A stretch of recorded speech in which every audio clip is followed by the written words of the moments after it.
The Crown Paradise Club in Cancun is one of the most family-friendly resorts we've ever visited. Let's start with the Kids Club. The Kids Club has this huge water park with tons of water slides.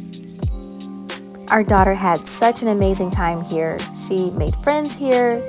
She went down almost every water slide and just had an absolute blast.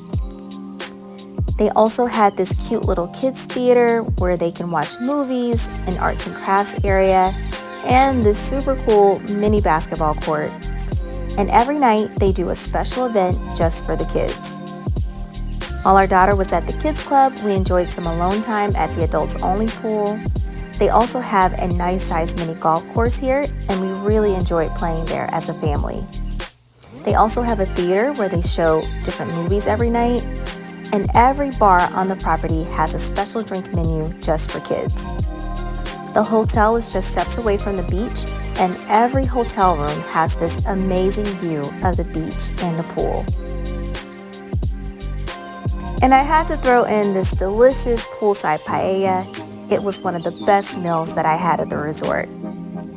We had such a great time here. Be sure to check out our full review on our channel.